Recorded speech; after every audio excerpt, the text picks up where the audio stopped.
Welcome to Interactive Presentations.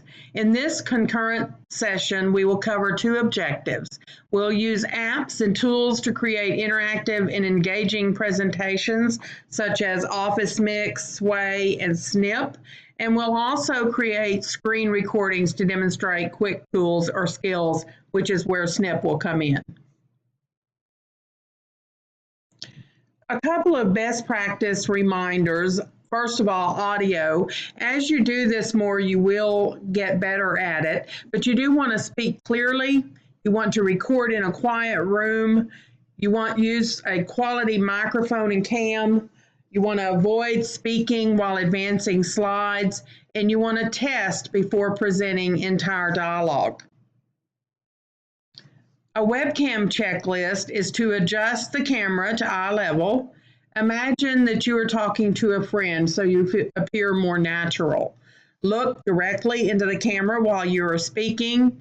Record in a well-lit room with balanced light, and remove distractions from the background so you can stand out.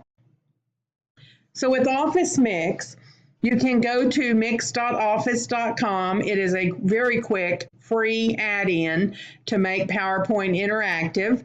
Some of the things that it does voice, video, and digital ink. You can do polls and interactive apps. You can look up analytics, and you can play back on any device. If you're a Twitter user, I highly recommend that you search at OfficeMix because you can get some very good ideas for its use, as well as the hashtag OfficeMix. Those are both excellent resources. OfficeMix does have some keyboard shortcuts. After all, it's a Microsoft product, and so these come in very handy. From my perspective and experience, here is what I have found about OfficeMix. I like using it mostly for PowerPoint presentations for the following reasons. You can delete one slide or screen only. So if I mess up on one slide, I don't have to start the entire video over. It's not a video yet, so I only have to delete the recordings on that one slide. I can correct my errors before presenting or after presenting because, again, it's not a video yet, so I can go in before I export to video and make corrections.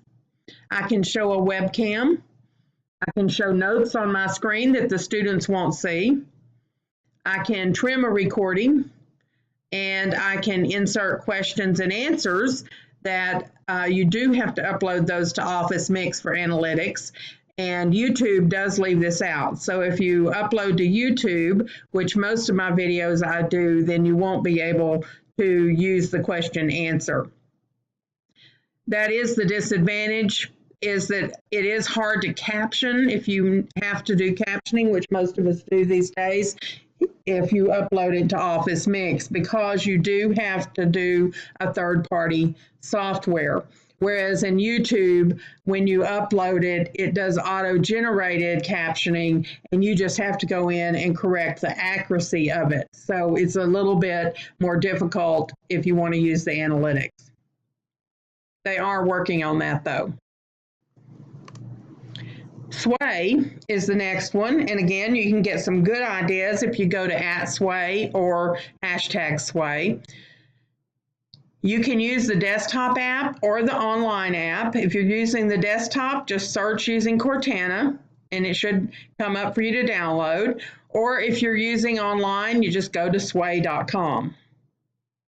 I have not really found any major advantages or disadvantages between the two. Sway is an intelligent digital storytelling app. It's a presentation software, pretty much. What I have found that it's good for is to contain my videos and reading links all in one presentation. Before this, I would have them on a content page in my online course or in my directions, and they would look kind of ugly because there was just a long stream of videos.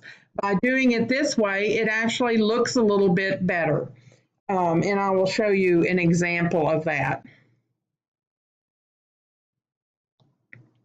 Here's an example. So I have my Chapter 2 video notes that I want them to read. This is in a course where I may not have a textbook, and so I have articles and videos for them to watch and read. So in this particular one, though, I do have a book and it's just video notes. So I've embedded the code. Once I've created the sway, I embedded the code in here, and this is what it looks like in your course.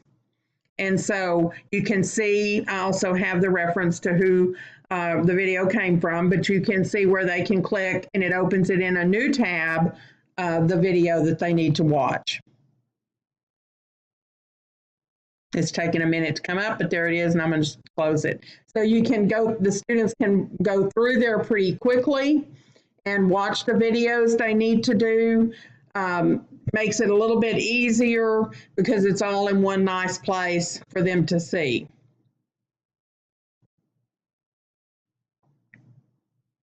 And then click next, and they could go to the next video or next chapter video notes.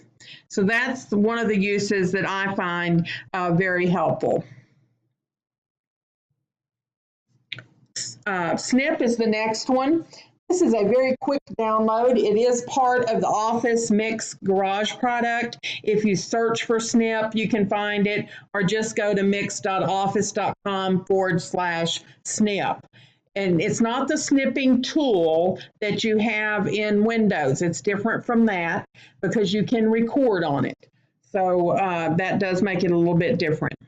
Some good uses for it and what it's used for, it's a screen capture app that records quick recordings of one screen only. I use it to reteach or to show something simple. You can put two screens side by side and capture those two screens. If you need a spreadsheet next to a math problem, you can do that to show the calculations, or you could even show a calculator and the math problem, and so that they can see how it's worked out. But it is just one screen, and so it does have its limitations. A lot of instructional designers use it to quickly explain things to their instructors and email this little short video to them. You could even probably do that in explaining grades if you needed to. Okay, and that ends this part of the video. In the next part, I will show you demos and begin the demo of Office Mix.